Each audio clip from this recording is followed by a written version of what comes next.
Tokyo rejoices as it wins the 2020 Olympics. Senior ministers talk about ways to ease local housing needs. And tennis fans ready for a dream US Open final.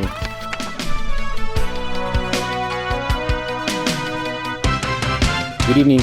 Tokyo has won the right to host the 2020 Olympic Games, beating Istanbul and Madrid for the prize. It's a boost to Japan as the country battles the fallout from the Fukushima nuclear disaster. Jameson Wong reports.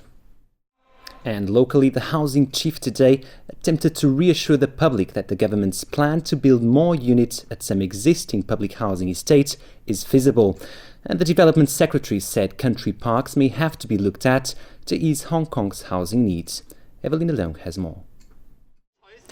The Immigration Department has recently denied dozens of foreign domestic helpers new visas on suspicion they deliberately got themselves fired. It follows allegations some helpers repeatedly change employers to get a better deal. But a concerned group says the government is being unfair. Here's Stephanie Choi. Experts warn that the living conditions of low-income people are getting worse. The government has extended a food assistance program to help. Housewives and elderly people form a line at this NGO-run market.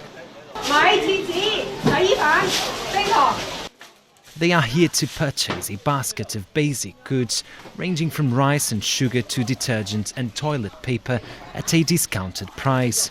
A bag of rice that would sell for $90 at a normal market is sold here for $60. Each individual may buy up to one item of each good. And for those who can't afford it, even at these prices, there's a food assistance program.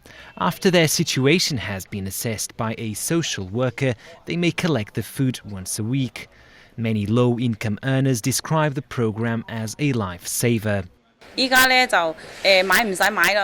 This one says that she's struggling to pay rent, but adds that now that she doesn't have to pay for rice, she has money to buy her children medicine when they are sick. In 2009, the Social Welfare Department commissioned 5 NGOs to operate food banks.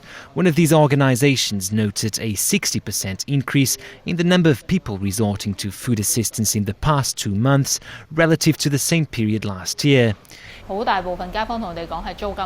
NGO workers and experts blame a number of factors, including the rise in housing costs, even for the poor. The government is now considering to extend the 6-week duration of their short-term food assistance program to 8 weeks. And experts say another problem that needs to be dealt with is the limited number of food distribution points around town. They say that this is ultimately resulting in additional costs to those who already aren't earning enough to feed themselves. Some people have to travel and to spend on public transport in order to get food bank services. And for those people who are poor and don't have enough money in their pocket to buy food, they have to spend on public transport in order to get food bank services. That's quite difficult for them. To deal with this problem, the government is also planning to commission 2 more NGOs to run the food assistance program. And turning overseas again, US Secretary of State John Kerry has been making another bid to convince America's allies and skeptics that action is necessary over the use of chemical weapons in Syria. Tony Sabine reports. People have been voting in Moscow's first election for mayor in nearly a decade. The current mayor is being challenged by Alexei Navalny, leader of the national protest movement. Navalny is currently on bail after being found guilty of embezzlement this year. A trial, he says, was politically motivated. The vote is expected to show the effectiveness of Russia's opposition to President Vladimir Putin. The International Olympic Committee has reinstated wrestling for the 2020 Games in Tokyo. In other sports news, fans are looking forward to the US Open final. Here's Jameson Wong. And finally, the weather. Hot during the day tomorrow with a top temperature of 32 degrees. That's the news. Thanks for watching. Good night.